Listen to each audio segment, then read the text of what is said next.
Joining us once again, Ballad Health Chief Infection Prevention Officer Jamie Swift. Jamie, thank you very much for your time today.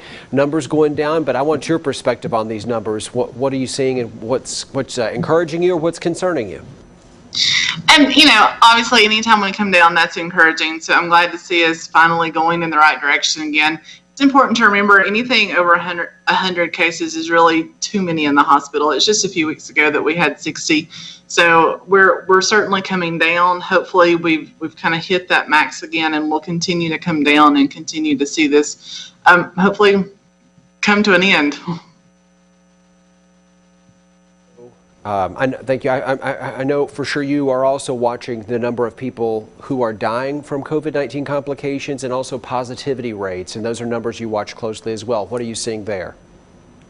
Yeah, and that's why it's really too early to celebrate, and it's too early to say this pandemic is over. There are still people dying from this every single day. The positivity rate is still higher than we want it to be, and higher than a lot of the U.S. And so while our numbers are coming down, we're not in a great position. I think we're getting to be in a better position, but we can't lose focus on the fact that we are still losing people every single day. And the way that we get past this is through vaccine and through those prevention measures, and really kind of to hopefully slow the spread significantly. I know a few weeks ago you were at let's try to get below 5% positivity rate. Are we close?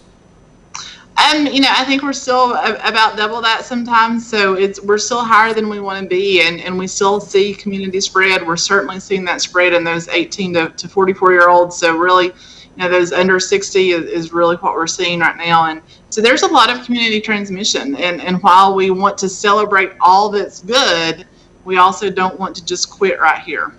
Ballad Health today on your Facebook this afternoon, letting people know that you are working with this idea of taking the vaccine to people, as opposed to having the mass vaccination sites exclusive where people had to come to you or the health department. It's a van, a mobile van, and there's a website involved, which we can show people in a moment. But what are you hoping will accomplish, and what does this signal as you all work to vaccinate the public?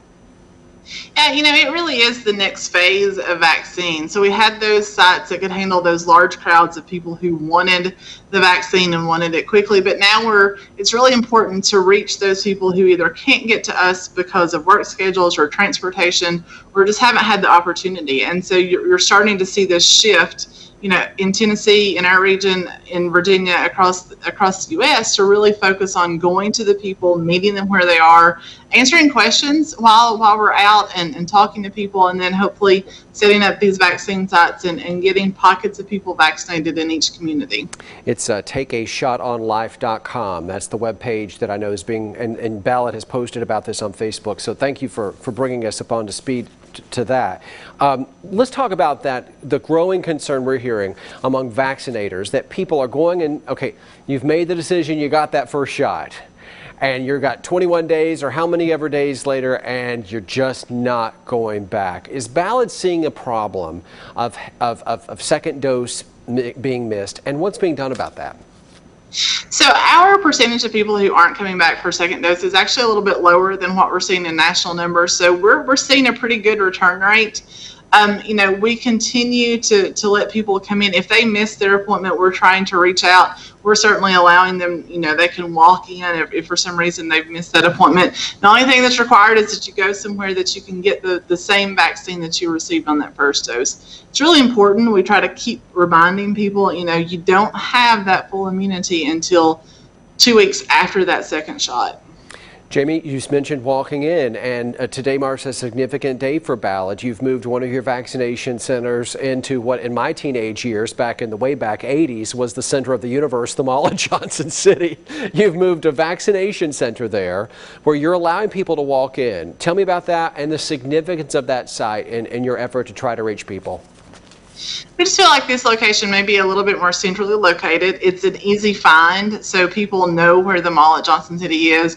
It's easy access. You come in that main mall entrance at the back, and we're right there. So really just hoping as people are out and about in their daily life, that if they haven't had the time or the urgency to go make that appointment and get that vaccine, that they can just drop in. And that's really the people we're trying to reach. The ones who may want vaccine, but just haven't had the urgency to make the appointment and go to a different site. And so with the mobile units, with this new location center, really trying to just make it convenient for people to get that.